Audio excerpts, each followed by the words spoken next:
This is dedicated to the indie workers. For those of us who went to our real jobs on Monday in pain because we did something stupid for 20 people on a Saturday night. Keep grinding. We are strong. We are numerous. We are sore. My name is Chris Price, and for a lot of years I was a professional wrestler. Such illustrious careers as 3C, as Cirrus, as JoJo Justice, Pedro Salazar, Funk Soul Brother. But I spent the most time as Private Chris area, as in private area, but not just my private area. I was Major Stephen Payne's private area. By all means, let people understand. So my gimmick was one big dick joke.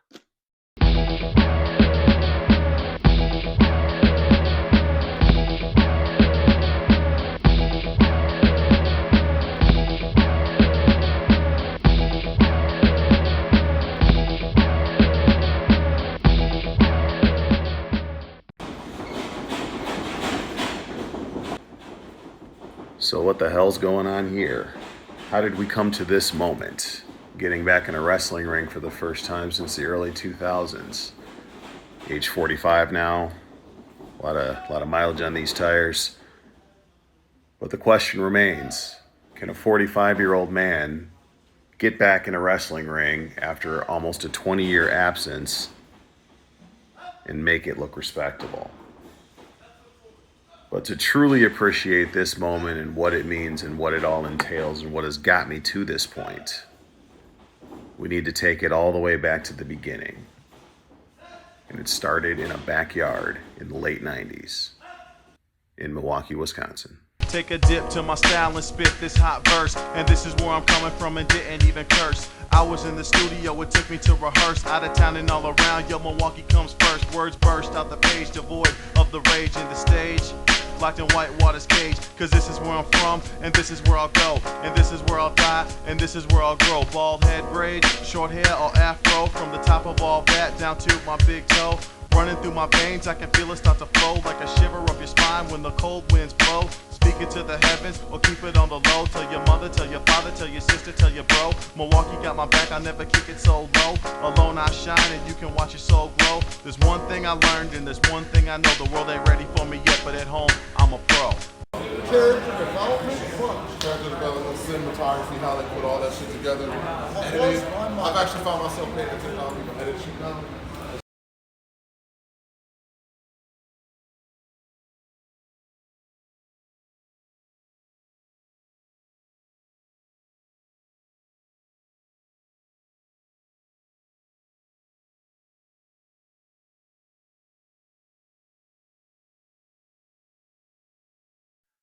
So at the time, I think that was the best time to be a professional wrestling fan. The Monday Night Wars, WCW, WWE. It was Monday Nitro versus Monday Night Raw. And we were college age. I believe I was 19 or 20 at the time. And we loved wrestling. We were athletic. We were young. We did stupid shit all the time.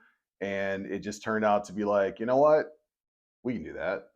I mean, a lot of things in my life have been started because I've had just simply had the thought of I can do that. Because around that time, the backyard wrestling craze was kind of lifting off, and you'd see like these infomercials for these, videos. You buy a backyard best of backyard wrestling video for whatever it was, 1995 or whatever, and we seen like a commercial with these clips on it, and we were just like, well, shit, we can do that, right? Hey, there's a backyard like right over there. Let's go to it and hit each other with shit. Maple placing the table on top. Oh!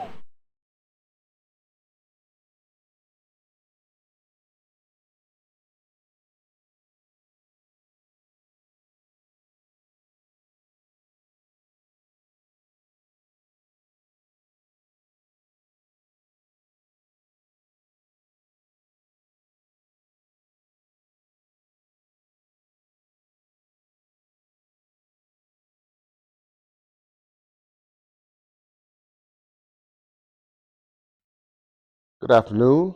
My name is Stephen Roan, aka Stevie Razor Roan, aka the Nightmare Flair Stevens, aka Major Stephen Payne.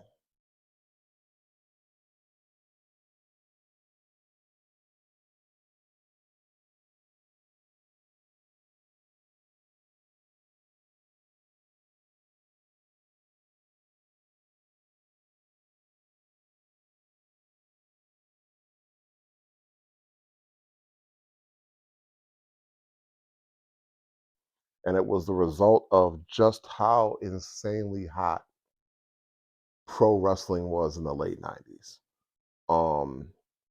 We were, me, you, Matt, um, we were WCW guys when, Razor Ramon showed up, when Scott Hall showed up on Nitro. We got into it when the NWO formed. We got into it. We were watching Nitro every week and blah, blah, blah.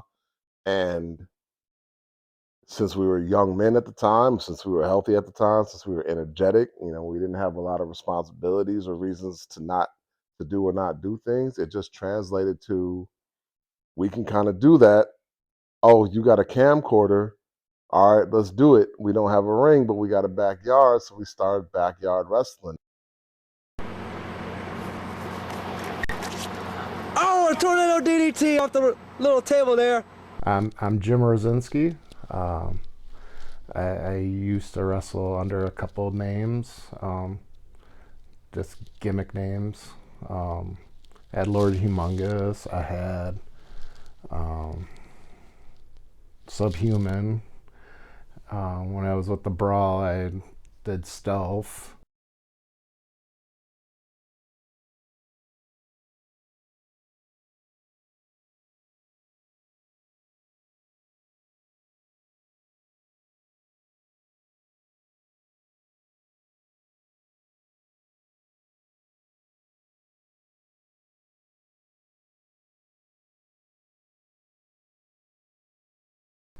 Because that was when everyone wanted to do it.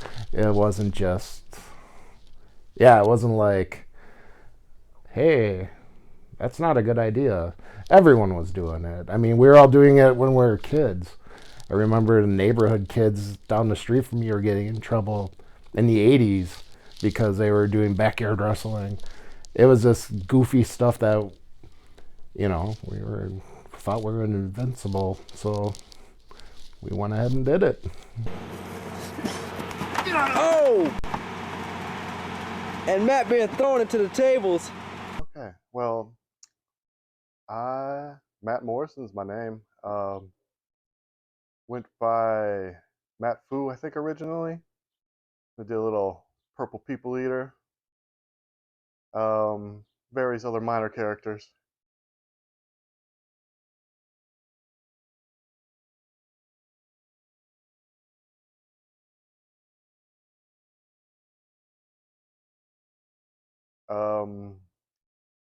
It just looked like something fun to do with our time. That's, hang out with friends, do stupid stuff. I blame boredom personally. Yeah, you don't want to just sit around doing nothing. Kept us out of trouble, at least with the cops. The neighbors were different.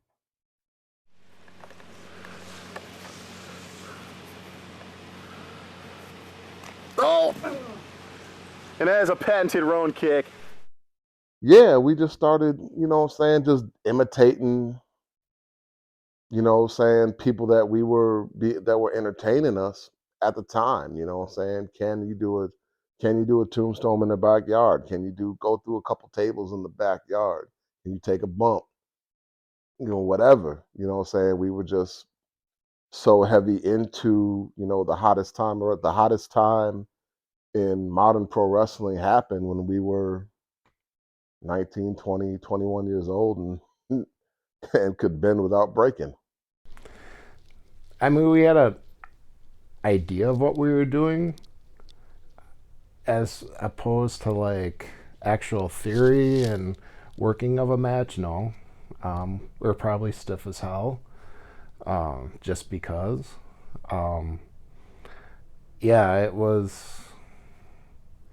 It was kind of like, okay, let's try this move. Hey, I saw this move. Let's try this move. Yeah, so it was kind of like going back and forth, seeing what everyone wanted to do. You know, there are some moves that people could do, some moves that people couldn't do. I mean, we're smart enough not to do that.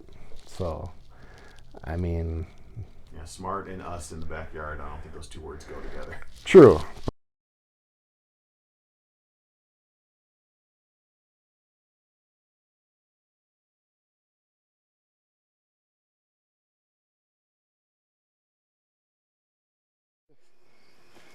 No, no.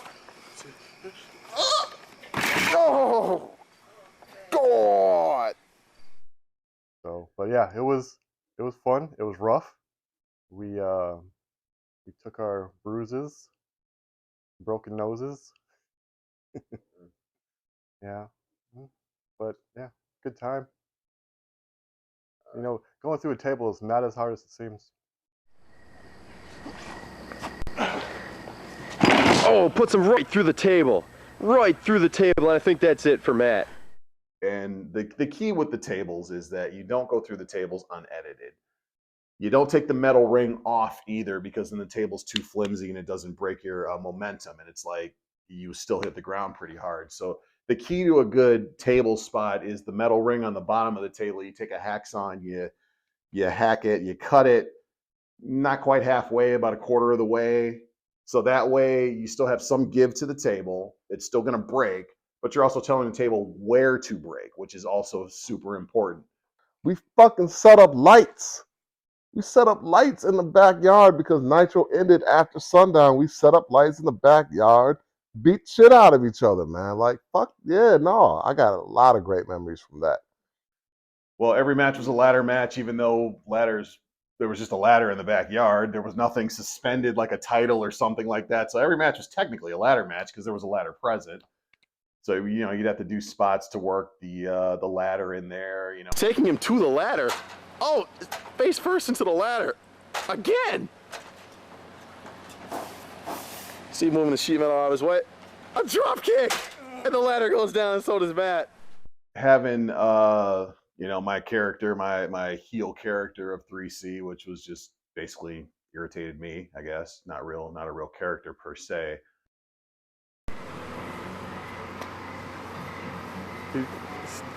He doesn't like Steve for some reason. Matt's babyface, Matt Fu. Okay. Well, the name Matt Fu kind of came from the Shaq Fu personality from Shaquille O'Neal back in the day. And I just aped it. The Toys R Us shirt, that came from my 1 week of working at Toys R Us, and I thought it was funny. That, and I'm a Toys R Us kid.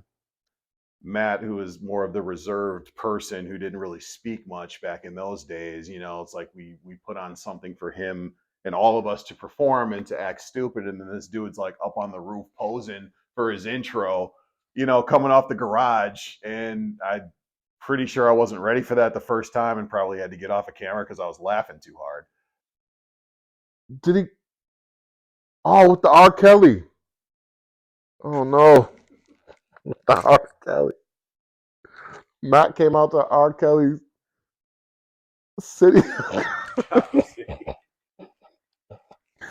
Matt came, his industry was R. Kelly, Gotham City. Woo! Yeah, great stuff. 3C, baby. Matt Fu!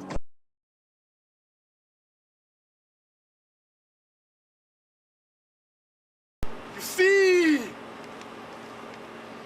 The 3C. There's nothing on me. What about me? What about me, man? What about you? I got ran over in a damn parking lot by Matt's car last time. Anyway. Oh! That was at the beginning! Now I want his ass in the ring. Best 2 out of 3 grudge match. In the backyard.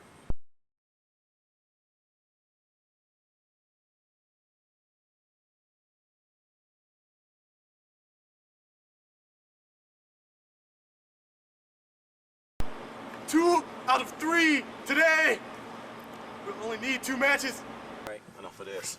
I want Matt. I want him now. Let's bring it on. Third child, coming to get you, sucker.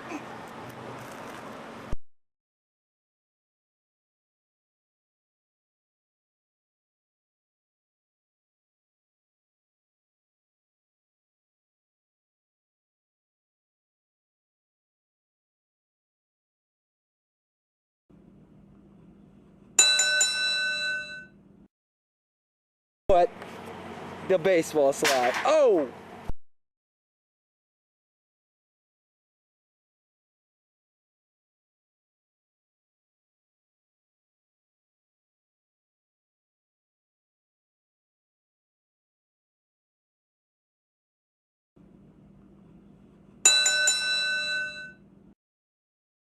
And then obviously the crown jewel, the coup de grace of the backyard was Matt jumping off the house and splashing me through 2 tables.